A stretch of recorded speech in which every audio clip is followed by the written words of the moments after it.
Muy buenos días. La primera lectura del día de hoy corresponde al libro del Levítico, el capítulo 19. Leemos los versículos el 1 y el 2 y luego del 9 al 18. Y dice así: El Señor también le dijo a Moisés, da las siguientes instrucciones a toda la comunidad de Israel. Sé santo, porque yo, el Señor tu Dios, soy santo. No recojas las cosechas de tu tierra. No ciegues el grano en las orillas de tus campos, ni levantes lo que caiga de los segadores. Harás lo mismo con la cosecha de la uva. No cortes hasta el último racimo de las vides, ni recojas las uvas que caigan al suelo. Déjalas para que los pobres y para los extranjeros que viven entre ustedes. Yo soy el Señor tu Dios. No robes, no se engañen ni se estafen los unos a otros. No traigas vergüenza al nombre de tu Dios al usarlo para jurar en falso. Yo soy el Señor. No defraudes, ni le robes a tu prójimo. No retengas hasta el día siguiente el salario de tus obreros contratados. No insultes al sordo, ni hagas tropezar al ciego. Debes temer a tu Dios. Yo soy el Señor. No tuerzas la justicia en asuntos legales al favorecer al pobre, ni al ser parcial con el rico y poderoso. Siempre juzga con imparcialidad a las personas. No disemines chismes difamatorios entre tu pueblo. No te quedes con los brazos cruzados cuando la vida de tu prójimo corre peligro. Yo soy el Señor. No fomentes odio en tu corazón contra ninguno de tus parientes. Aclara los asuntos con la gente en forma directa, a fin de que no seas culpable de tu pecado. No busques vengarte, ni guardes rencor contra tus hermanos israelitas, sino ama a tu prójimo como a ti mismo. Yo soy el Señor. Esta es palabra de Dios. Buenos días, hermanos. Continuamos con nuestra segunda lectura en el Salmo 119, de los versos del 33 al 40. Enséñame tus decretos, oh Señor, los cumpliré hasta el fin. Dame entendimiento y obedeceré tus enseñanzas. Las pondré en práctica con todo mi corazón. Hazme andar por el camino de tus mandatos, porque allí es donde encuentro mi felicidad. Dame entusiasmo por tus leyes, en lugar de amor por el dinero. Aparta mis ojos de cosas inútiles, y dame vida mediante tu palabra. Confía a tu siervo tu promesa, la promesa que hiciste a los que te temen. Ayúdame a abandonar mis caminos vergonzosos, porque tus ordenanzas son buenas. Anhelo obedecer tus mandamientos. Renueva mi vida con tu bondad. Esto es palabra del Señor. De la primera carta que escribe Pablo a la comunidad de Corinto. Capítulo 3. Vamos a leer los versículos 10 y 11 y luego 16 al 23. Dice Pablo: Por la gracia que Dios me dio, yo eché los cimientos como un experto en construcción. Ahora otros edifican encima. Pero cualquiera que edifique sobre este fundamento tiene que tener mucho cuidado, pues nadie puede poner un fundamento distinto del que ya tenemos, que es Jesucristo. ¿No se dan cuenta que todos ustedes juntos son el templo de Dios y que el Espíritu de Dios vive en ustedes? Dios destruirá a cualquiera que destruya este templo, pues el templo de Dios es santo y ustedes son este templo. Dejen de engañarse a sí mismos si piensan que son sabios de acuerdo con los criterios de este mundo. Necesitan volverse necios para ser verdaderamente sabios, pues la sabiduría de este mundo es necedad para Dios. Como dice las Escrituras, Él atrapa a los sabios en la trampa de su propia astucia. Y también dice, el Señor conoce los pensamientos de los sabios, sabe que no valen nada. Así que no se jacten de seguir a un líder humano en particular, pues a ustedes les pertenece todo. Ya sea Pablo o Apolos o Pedro, o el mundo, o la vida y la muerte, o el presente y el futuro, todo les pertenece a ustedes. Ustedes pertenecen a Cristo y Cristo pertenece a Dios. Esta es palabra de Dios. Vamos a leer en el Evangelio de Mateo, el capítulo 5. Los versos 38 al 48. Ustedes han oído que se dijo, ojo por ojo y diente por diente. Pero yo les digo, no resistan al que les haga mal. Si alguien te da una bofetada en la mejilla derecha, vuélvele también la otra. Si alguien te pone pleito para quitarte la capa, déjale también la camisa. Si alguien te obliga a llevarle la carga 1 kilómetro, llévasela 2. Al que te pida, dale. Y al que quiera tomar de ti prestado, no le vuelvas la espalda. Ustedes han oído que se dijo, ama a tu prójimo y odia a tu enemigo. Pero yo les digo, amen a sus enemigos y oren por quienes los persiguen, para que sean hijos de su Padre que está en el cielo. Él hace que salga el sol sobre malos y buenos, y que llueva sobre justos e injustos. Si ustedes aman solamente a quienes los aman, ¿qué recompensa recibirán? ¿Acaso no hacen eso hasta los recaudadores de impuestos? Y si saludan a sus hermanos solamente, ¿qué demás hacen ustedes? ¿Acaso no hacen eso hasta los gentiles?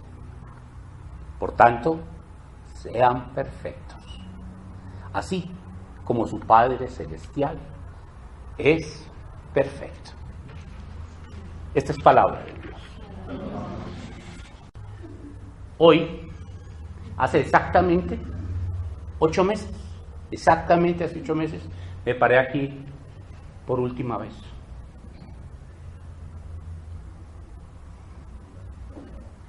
Y es una sensación bien extraña tener que volverme a parar aquí.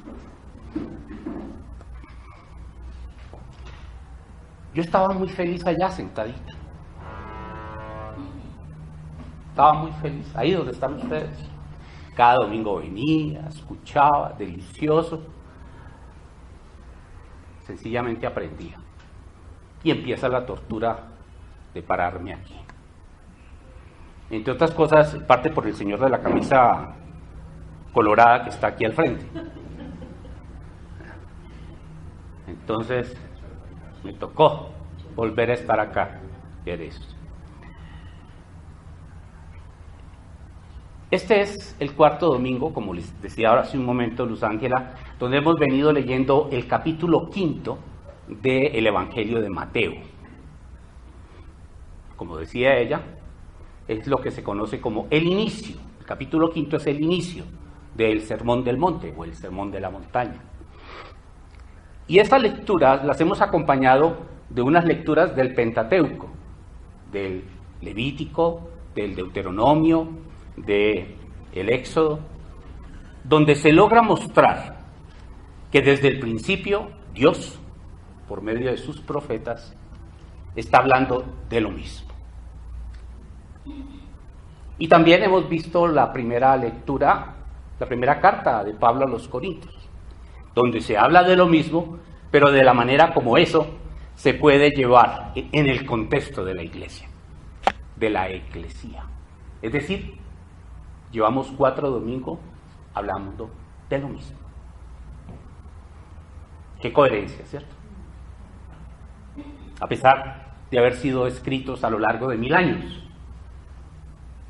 Y se habla de lo mismo. La trascendencia de estos textos en Mateo es tan profunda que por eso algunos lo llaman al Sermón del Monte como la constitución política del reino de los cielos. Es decir, la columna vertebral, los pilares sobre los cuales reposa todo el reino de los cielos. Yo creo inclusive que aquellos que deciden empezar a conocer de este Jesús debería empezar por aquí, por el Sermón del Monte. Y si desea conocer en su profundidad a Dios, unirlo, este Sermón del Monte, con las lecturas que hemos venido haciendo del Levítico, del Deuteronomio y del Éxodo. De esa manera creo que la persona logra iniciar su camino de una manera diferente. Curiosamente, generalmente se arranca por Juan, que es quizá el evangelio más profundo, el más difícil, entre otras cosas, de comprender. Pero bueno, así son las cosas. Cuando tuve la fortuna de estudiar teología exegética del Nuevo Testamento, imagínense eso, teología exegética del Nuevo Testamento, el estudio de los 3 capítulos del Sermón del Monte nos llevó un mes entero, 24 horas de estudio detenido, solo en estos 3 capítulos. Podrán un poquito aproximarse a la dimensión, a la profundidad de estos textos. Y estos textos que vimos, todos terminan diciendo hoy, sean santos o sean perfectos. Y uno inmediatamente salta y dice, pero si soy tan humano, y si soy como soy, ¿cómo podré ser santo? ¿Cómo podré ser perfecto? Esta mañana, conversando con doña Luz Ángela sobre el tema, comentaba ella que apenas uno escucha eso como que reacciona psicológicamente, ¿no? Yo no puedo ser perfecto. Lo que me han enseñado es que yo no puedo ser santo. Y entonces uno ahí se pregunta, ¿cómo así que este Dios, si es Dios, y su Hijo, este Padre y su Hijo, que es el Cristo, tienen un conocimiento tan claro de la condición humana, ¿por qué le dicen al ser humano sea santo o sea perfecto? ¿Tiene algún sentido eso? Si partimos de la base que decimos que no podemos ser santos ni perfectos. ¿Qué sentido tiene entonces que Dios nos pida esto? Si el ser humano, por definición, mientras que Dios es santo, es decir, puro, el ser humano, a partir de Adán y Eva, son impuros, no son santos. ¿Cómo pretender entonces ellos que seamos santos? ¿De qué perfección están hablando? ¿De qué santidad están hablando?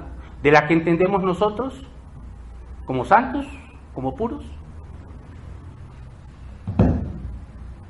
Pero sobre todo, ok, aceptemos pues que como Dios lo dice, es posible. La pregunta que viene es, ¿cómo? ¿Cómo logro ser santo? ¿Cómo logro ser perfecto?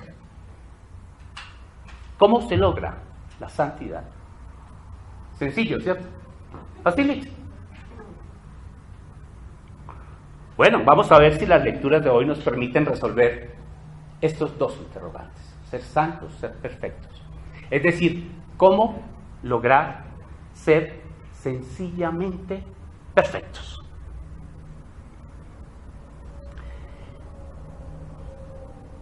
Todo el sermón, los 3 capítulos, y especialmente este primer capítulo, el 5, tiene una estructura completa, lógica y organizada, donde el evangelista de Mateo tuvo todo el cuidado al plantear lo que constituye los pilares centrales. Miren que él inicia diciendo: los pobres en espíritu, los que lloran, los humildes, los que tienen hambre y sed de justicia, los compasivos, los de corazón limpio, los que trabajan por la paz. Esos serán dichosos. Esos serán bienaventurados. Esos tendrán buena aventura. ¿Por qué? Porque si cumplen con estas palabras, esos, el reino de Dios les pertenece. Serán consolados. Tendrán la tierra como herencia. Serán saciados. Serán tratados con compasión. Verán a Dios. Y serán llamados hijos de Dios. Todo eso, el evangelista de Mateo inicia todo este sermón por el final, como cuando uno presenta un documento, un trabajo, uno hace una introducción, y en la introducción uno plantea como la gran conclusión. La gran conclusión es que aquellos que están aquí planteados, si siguen esta instrucción, recibirán esto que dicen y serán dichosos y bienaventurados. Desde el principio está planteando a qué se expone quien sigue estas instrucciones. A renglón seguido dice: y esos, al seguir estas instrucciones, deben alegrarse, porque les espera una gran recompensa en el cielo. De una vez sabemos de qué se trata este paseo. Luego inicia a decir, bueno, ¿cuáles son las características que deben tener aquellos que deciden seguir estas instrucciones? Esta Torá. Dice, ellos deben ser luz y sal. Es decir, deben dar ejemplo. Y deben hacerlo públicamente, para que, por su ejemplo, alaben a Dios todos aquellos que los ven. Miren lo interesante de esto. A renglón seguido continúa diciendo y como plantea uno en un documento técnico, cuál es el marco conceptual sobre el cual se está midiendo. Y él está diciendo, dice ahí, no he venido a cambiar ni una letra. El marco conceptual es el mismo que siempre se ha usado. No voy a cambiar ni una letra. Es la misma ley, es la misma Torá, es solo que la voy a dar de una manera un poco más clara. Esto es muy importante en el auditorio de Mateo, porque recordemos que el auditorio de Mateo son fundamentalmente judíos que han decidido aceptar a Jesús como el Cristo. Entonces para ellos era muy importante que quedara claro que era exactamente lo mismo que había dicho Moisés, lo mismo que habían dicho en el Levítico, en el Éxodo, en el Deuteronomio. No lo va a cambiar. Y con todos estos elementos pasa y empieza a referirse de 4 temas fundamentales. de la órbita moral en la vida de los hebreos. Habla del homicidio, del adulterio, del divorcio y de los juramentos. Hasta aquí ha dejado ver cómo efectivamente pareciera que estuviera recitando el Levítico, que estuviera recitando el Éxodo, que estuviera recitando el Deuteronomio. Pero en un contexto teológico actual podríamos llamar que lo que Jesús hace es una nueva exégesis, una nueva interpretación. Una interpretación diferente a la que hasta ese momento los fariseos, los sabios, los que sabían, le venían dando. Donde la interpretación que ellos le daban era que ese comportamiento era fundamentalmente hacia las acciones externas, dejando intactas las internas, las del corazón. Y el énfasis que Jesús le quiere dar es todo lo contrario. La buena nueva de Jesús es que todos estos temas no se deben tratar de manera externa, sino hacia adentro. El tema no es de formas, diría Jesús. El tema es del fondo. El tema es de lo íntimo del ser. Allí es donde está la buena nueva. Luego inicia, como iniciamos la lectura de hoy, y empieza a trabajar lo que podríamos denominar el segmento de las relaciones interpersonales. De una manera más formal, la podríamos llamar el segmento de la ética cristiana en las relaciones, que en nuestras Biblias aparece en el capítulo 5, en los versos 38, pero van hasta el verso 4 del capítulo 6. Y el inicio de esta nueva exégesis, él la va desarrollando por medio de 5 conductas. La primera de ellas la inicia trayendo a colación la ley del talión. Ojo por ojo y diente por diente.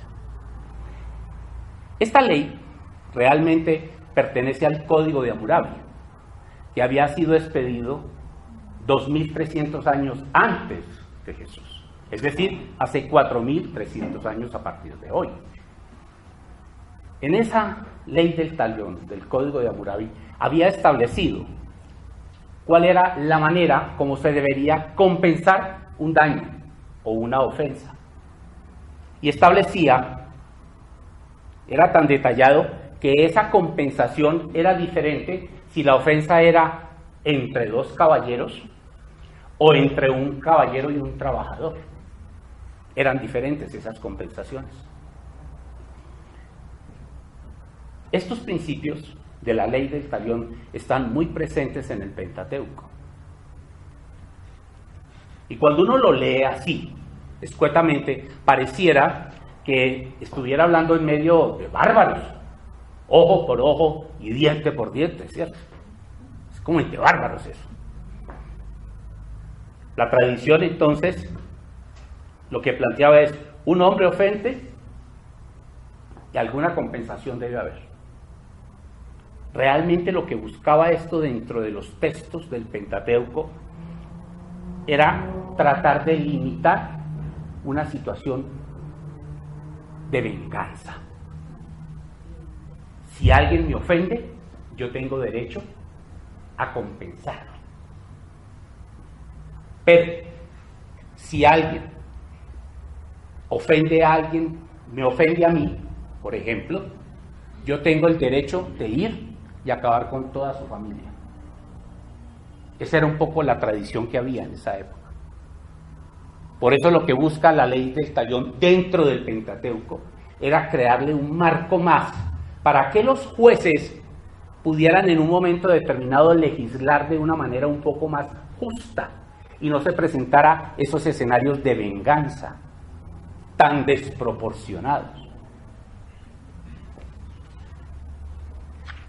De esa manera se evitaba la justicia por cuenta propia, en donde la justicia por cuenta propia tiene la tendencia a exagerar la compensación, volviéndolo por lo tanto una venganza. Por eso se coloca en el Pentateuco. En la práctica, estos juristas judíos llegaron a aplicar muy poco esta guía, porque terminaban, la norma establece, usted pierde un buen ojo, ¿ya? Y tiene que pagarlo con otro buen ojo, pero ¿cómo determino el buen ojo? No, si yo tengo es un mal ojo. ¿Cómo compenso entonces algo bueno con algo malo? ¿Cómo hago esas equivalencias?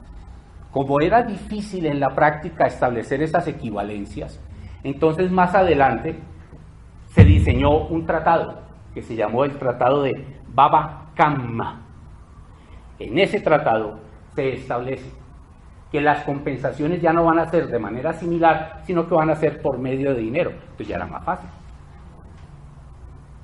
Pero ese era el principio que regía.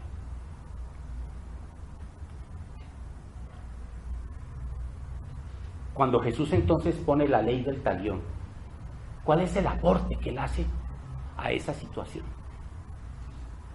¿Qué clase de interpretación le da él a estos puntos de la ley? Pero yo les digo, no resistan al que les haga mal. Si alguien te da una bofetada en la mejilla derecha, vuélvele la izquierda. Vuélvele también la otra mejilla. A los ojos nuestros parece más absurdo todavía. ¿Cómo así? ¿Qué iba a ser tan bobo? Que si me pegan, me ofenden, yo tengo que poner la otra mejilla. Bueno, ¿qué significaba en esa época una bofetada? Una bofetada en esa época, como lo es hoy en día, es una humillación, una ofensa tremenda. Miren que dice, si alguien te pega en la mejilla derecha, si yo estoy, mi mejilla derecha es esta, el que me está pegando está al frente mío, para que me pegue en la mejilla derecha, ¿cómo tiene que pegarme?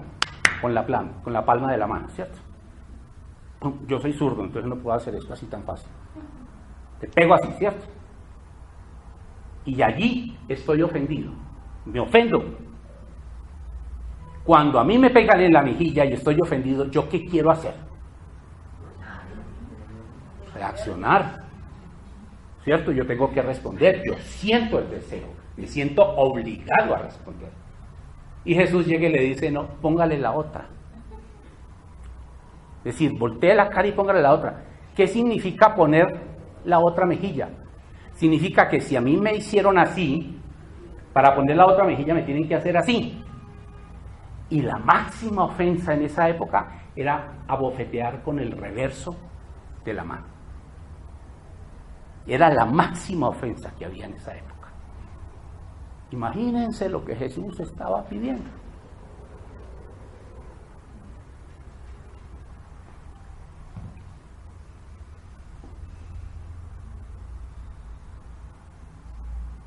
Quien hace esto siente un profundo resentimiento.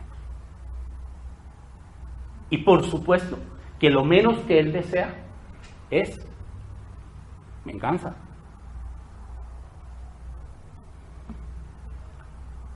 Jesús dice entonces, aún en el caso en que el insulto sea mayor, con el reverso de la mano, no deben vengarte, ni guardar resentimiento.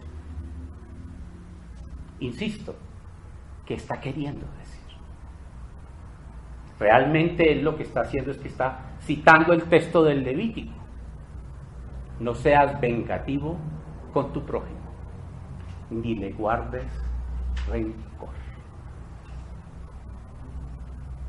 No alimentes odios secretos contra tu hermano. Repréndelo con franqueza, para que no sufras la consecuencia de su pecado. Muy claro. Muy claro. La segunda pauta de comportamiento que usa Jesús lo resalta con la consecuencia que se presenta cuando alguien plantea un pleito. En la época, los hombres tenían normalmente 2 túnicas y una capa. En el texto que leímos hablaba de camisa, ¿cierto? Entonces era usual que la túnica, que era una cosa, la capa, que era una cosa muy importante en la vida de ellos, porque era lo que les permitía arroparse en la noche. Ellos eran muy peregrinos, les permitía arroparse en la noche. Entonces, la capa era muy importante para ellos. Era tan importante que se constituía en un instrumento de garantía ante un préstamo. Entonces, préstame y como garantía yo te doy mi capa. Era muy usual hacerlo, pero dentro de la ley rabínica estaba establecido que aquel que recibía en garantía la capa debía devolvérsela en la noche, para que el otro no sufriera de frío. Entonces, cuando Jesús le dice, aquel que te pide la túnica, aquel que te pide la capa, dale la túnica. ¿Qué le está queriendo decir? Si yo he dado la capa en préstamo y el otro está obligado a entregármela en la noche, yo tengo el derecho a reclamar la capa. Es mi derecho, según la ley. En realidad, pareciera, cuando uno lee este texto, y algunos le dicen a uno que este texto lo que le está diciendo es, ¿sabe qué? No se apegue a las cosas materiales. Si a alguien le pide la capa, dele no solo la capa, sino dele también la túnica, la camisa. No, Jesús no quiere hablar de eso, porque esa no es la tradición. Jesús lo que le está diciendo al otro es, más que enfocarse en su derecho, preocúpese en enfocarse en su deber. Si tomaste prestado o tienes que garantizar una deuda, no te aferres a tus derechos, a los legalismos, para evitar cumplirla. Así tengas que pasar por la incomodidad del frío de la noche. Claro que estas cosas son duras en esa época, aún hoy en día. Porque lo usual es que yo apele a mi derecho, más que a mi obligación.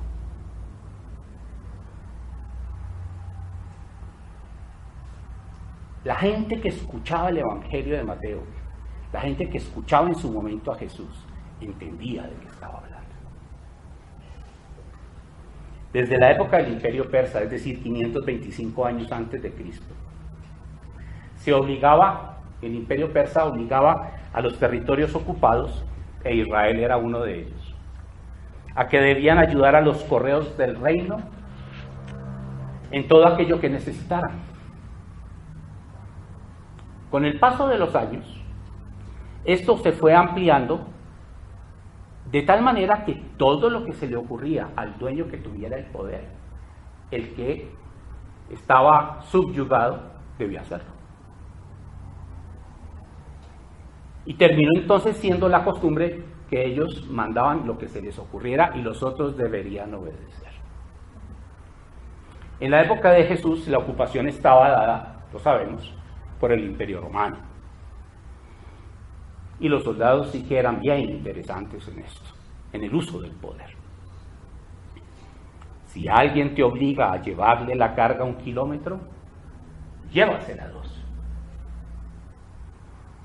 Esta es la tercera pauta de comportamiento que el Señor toma para aclarar las costumbres e interpretarlas de tal manera que al poner en práctica las leyes, normas y preceptos que están contenidos en las Escrituras se puedan hacer de una manera correcta.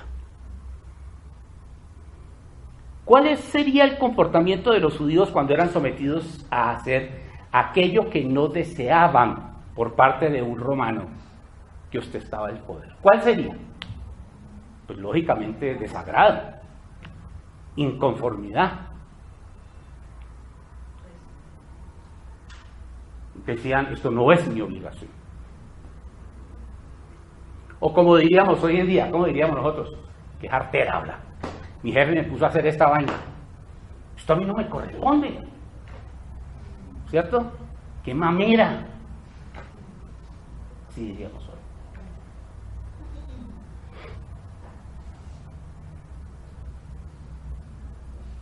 ¿Y qué sucede cuando uno tiene que hacer algo que lo obligan a hacer y que uno cree que no debe hacer, que no le toca hacer? Pues uno lo hace con el mínimo esfuerzo. Y lógicamente, lo más ineficaz posible. ¿Sí o no? Así lo hacemos. Ante esto, el Señor parece decir, no te corresponde hacer solo las cosas que quieres. Si tienes que hacer cosas que no deseas, pero te obligan, de todas maneras, hazla con eficacia. Y hasta con alegría.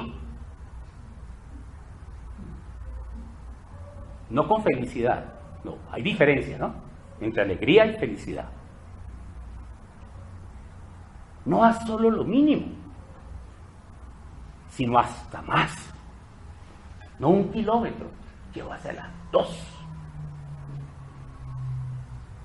Sencillamente, ten en cuenta que debes ayudar. Así la solicitud haya sido impuesta y hasta descortés. Y por qué no, irrazonable.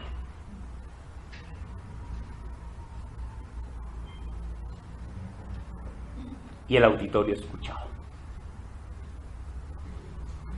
Pero siempre se refería a lo que venía desde atrás. Bueno, a renglón seguido, vamos en la tercera, ¿no? A renglón seguido, entra en una de las conductas más difíciles de manejar en el contexto judío. Y era aquel que tenía que ver con los préstamos. Esta cuarta expresión toca en uno de los mandatos más resaltados en la ley judaica, mosaica sobre todo. Especialmente en la parte que tiene que ver con los preceptos, que hoy en día lo conocemos como el Código de la Alianza. ¿Por qué? Al que te pida, dale. Al que quiera tomar de ti prestado, no le vuelvas la espalda. Desde la óptica de la ley judaica, el dar estaba basado en 5 principios. Primero, no se le puede negar a nadie. Si alguien te pide algo, no se lo puedes negar. ¿Por qué? Porque puedes parecer idólatra, es decir, avaro. Debes cuidarte porque quizá más tarde seas tú quien tengas que salir a pedir. Segundo, lo que se da debe corresponder a la persona que se da. ¿Me explico? Debes dar lo que la persona necesita, no lo mínimo que tú consideras. Parecido, ¿cierto?, a lo que hacemos ahora. Si alguien necesita algo de nosotros, inmediatamente decimos, él no necesita sino esto. Nunca nos sentamos a reflexionar qué es lo que verdaderamente necesita, sino qué es lo mínimo que necesita. Lo imprescindible no lo des. Dale lo necesario para seguir viviendo. Esa era la tradición. Tercero, debe ser en privado y secretamente. Inclusive, pues, dicen ellos, ojalá que la persona no se entere que eres tú el quien le está dando. El cuarto, la manera como se da debe estar en consonancia con el carácter y el temperamento de quien recibe. Es decir, si la persona era tacaña, primero hacerle entender que es una donación, pero luego reclamarla como un préstamo Imagínense. O si la persona era orgullosa para pedir prestado, acercársele a esa persona sugiriéndole la necesidad que tendría de un préstamo con el propósito de respetar su dignidad porque es orgulloso. Pero al final no se le reclama ese préstamo porque realmente el propósito es que sea una donación. Imagínense lo complejo, lo interesante. Y finalmente, el otro principio de dar es que dar era un privilegio y una obligación. Porque en realidad no se le está dando a la persona, sino que se le está dando a Dios. Todos estos eran los principios que estaban en la cosmovisión del mundo judío. Y de ahí es de donde se pega Jesús para decir, al que te pida, dale. Y al que quiera tomar de ti prestado, no le vuelvas la espalda. ¿Por qué? Porque esta tradición que era tan fuerte. La gente llegaba inclusive a pensar, ¿en qué año nos encontramos?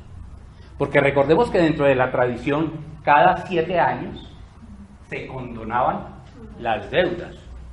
Entonces, si estoy en el año sexto, si yo le presto a este loco, me va a tocar condonársela. Entonces le doy la espalda y me voy. Tremenda, ¿no? A los ojos de Jesús, pareciera que él dijera, cumple lo que dice la ley. No importa quién sea, no importa su carácter, si tiene de sobra, si es un orgulloso. No es necesario que todos se enteren de lo que estás haciendo. No necesitas saber ni siquiera que eres tú quien se lo da. Dale lo que necesita, no lo imprescindible. Y si es un préstamo, no te detengas porque se encuentre próximo el tiempo de la condonación. Solo ten en cuenta que él lo necesita. Finalmente cierra estas reflexiones sobre el comportamiento en el marco de la ley, hablando del tema central mediante el cual poder llevar a cabo todo esto. Ustedes han oído que se dijo, ama a tu prójimo y odia a tu hermano. Pero yo les digo, amen a sus enemigos y oren por quien los persiguen. Esta idea, a los ojos del mundo antiguo y hasta del actual, es totalmente revolucionaria y hasta contraria a la naturaleza humana. Orar por mi enemigo, amar a mi enemigo. Pero es la columna vertebral de todo esto, de toda la buena nueva. La novedad no radicaba en que no existiese la ley. La novedad está en la interpretación que le da a esa ley. Porque la costumbre había desvirtuado esa interpretación. Recordemos que el Nuevo Testamento se escribió originalmente en griego. En esta lengua, la palabra amor está representada al menos con 4 expresiones diferentes. Pero cuando se tradujo al latín, y de ahí a las lenguas que tenemos hoy en día, esas 4 expresiones se redujeron en una sola, amor o amar. En griego, las 4 expresiones son estorgué, amor estorgué. Es el amor de los padres a los hijos y de los hijos a los padres. El amor eros es el amor pasional, sexual, el que siente un hombre por una mujer. El amor filia es el afecto verdadero, cálido, sincero. Y el amor agape es el amor de una benevolencia inconquistable. Es un amor en donde la buena voluntad no la vence nada. Ese es el amor ágape. Esas 4 expresiones que venían en el Nuevo Testamento en griego, cuando pasa al latín, se resumen en una sola: amor. Si la persona te trata mal, te insulta, te injuria u ofende, no dejarás que invada en ti ninguna amargura contra ella. La seguirás mirando con benevolencia, aquella que es realmente inconquistable. Y esa buena voluntad solo procurará el bien supremo. Ese es el amor ágape. Jesús no pide que se ame al enemigo de la misma manera que a los hijos, a los íntimos, a los próximos. No es un amor estorgué, fileos, ni mucho menos eros. Jesús pide que se ame al enemigo con un amor ágape. Esta decisión de amar no es del corazón, sino de la voluntad. Por ello hay que motivarla, estimularla. Es una decisión mediante la cual se consigue esa inconquistable buena voluntad, aún para los que más nos hacen daño. El amor ágape, el que busca el bien supremo, el que tiene una benevolencia inconquistable, no es más que amar a quien no nos gusta o a quien no gustamos.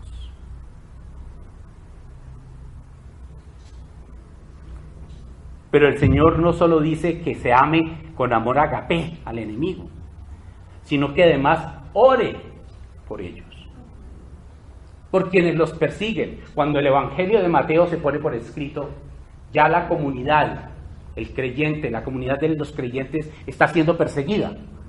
Por eso ponen esto que está aquí. Si soy perseguido por él, es mi enemigo. Bueno, ora por ese enemigo que te está persiguiendo,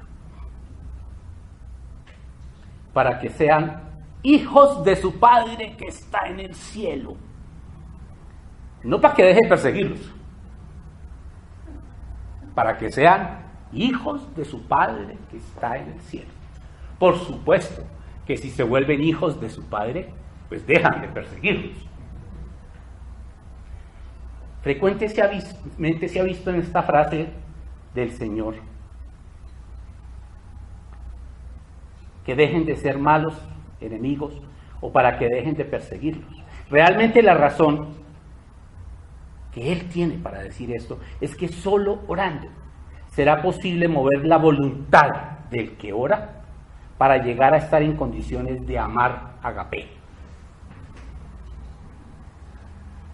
Solo a través de la oración, desde ese momento de intimidad y comunión con el Padre, será posible doblegar el odio, el resentimiento, el deseo de venganza, la natural condición humana, para desear en ellos la buena voluntad y benevolencia inconquistable. Solo así será posible, como reza en el Levítico, ama a tu prójimo como a ti mismo. Dios tiene esa benevolencia inconquistable con la humanidad. No le importa cuánto lo ofenda. A Dios no le importa cuánto lo ofendamos.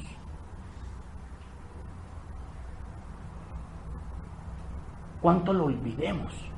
Ni aún si no creemos en Él.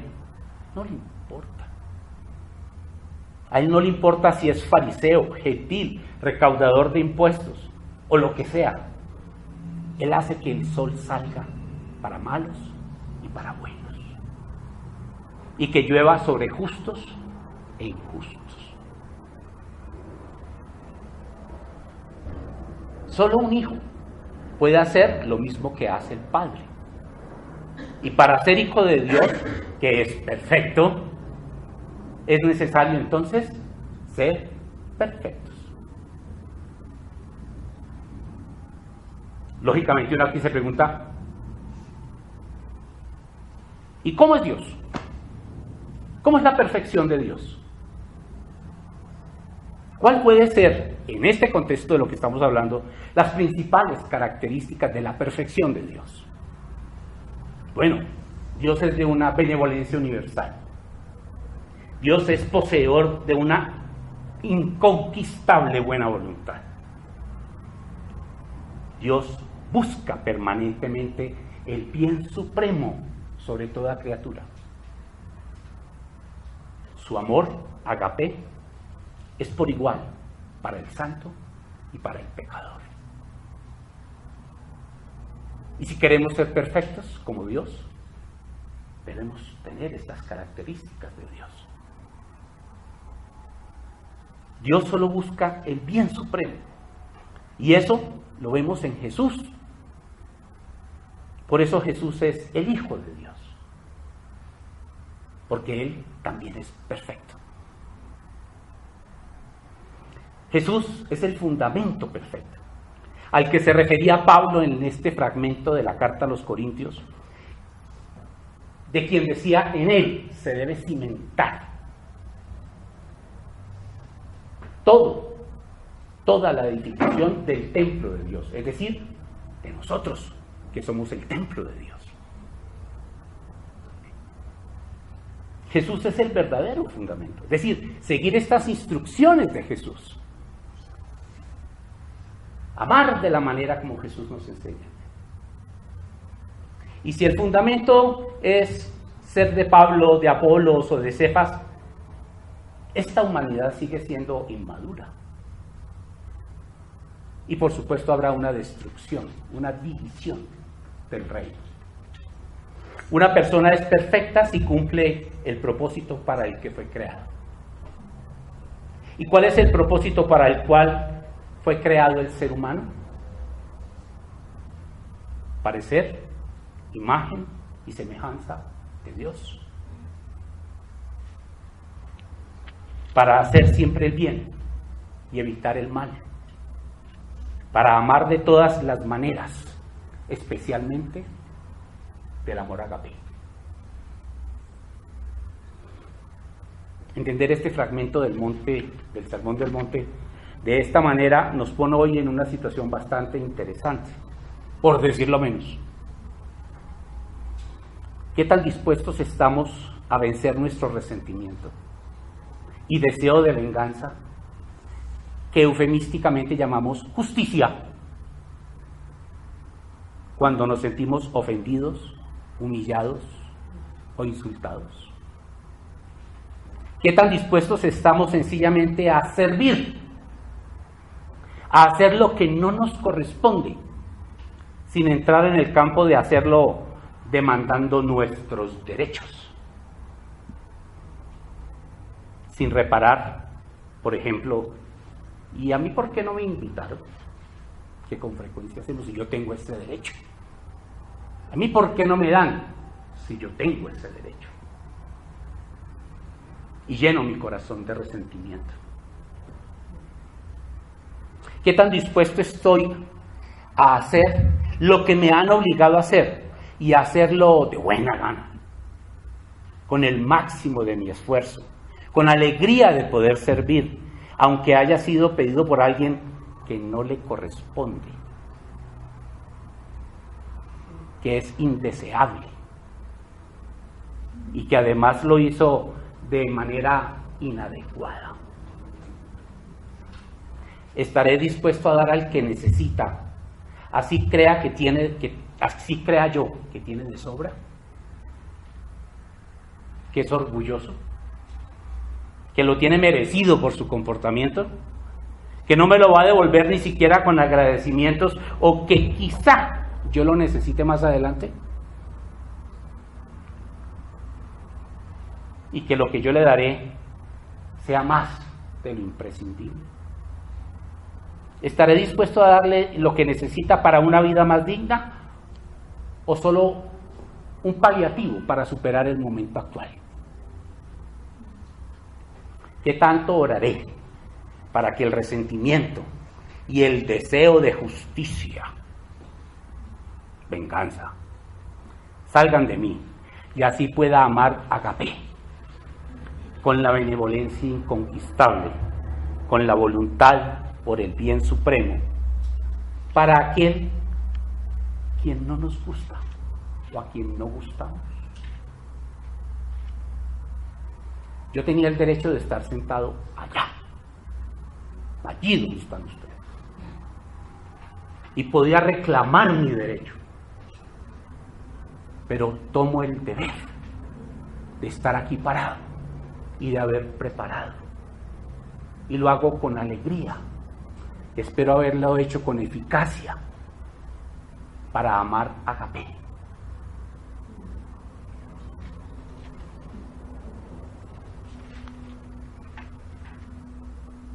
Claro, siempre decimos, no es posible hacer eso.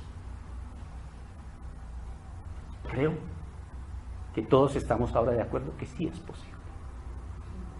Creo que Dios no estaba equivocado, ni Jesús, cuando nos dijo, sean perfectos, sean santos, como su Padre es santo. Es perfecto, es posible. Por supuesto que no es fácil vencer nuestra condición humana. Por eso necesitamos de esa intimidad con este Dios. Enséñame, Señor, a seguir tus decretos y los cumpliré hasta el fin. Dame entendimiento para seguir tu ley y la cumpliré de todo corazón. Dirígeme por las sendas de tus mandamientos, porque en ella encuentro mi solaz. Inclina mi corazón hacia tus estatutos y no hacia las ganancias de medidas. Aparta mi vida de las cosas vanas. Dame vida conforme a tu palabra. El diccionario de la Real Academia de la Lengua dice que santo es el perfecto, de especial virtud y ejemplo. Y dice que el perfecto es el que tiene el mayor grado posible de bondad o excelencia en su línea. Ese es el perfecto. En la línea de la fe, en el Dios de la Biblia, en la línea del seguidor de Cristo Jesús, todo aquel que pone esto de esta manera en práctica, sencillamente es perfecto. Oramos. Te damos gracias, Señor, por tu palabra. Te damos gracias porque tu palabra realmente es vida, da vida. Ayúdanos, Señor, ya que la conocemos de la manera como quizá tú la tocabas y la enseñabas. Ayúdanos a que nuestra condición humana, por medio de tu Espíritu Santo, pueda amar de esta manera, del amor agape. Que no nos apartemos de ti, que no nos apartemos de tu palabra, que estemos siempre en la intimidad contigo, para poder acariciar la verdadera posibilidad y condición de ser perfectos, como tú eres perfecto. Escucha, Señor, esta oración.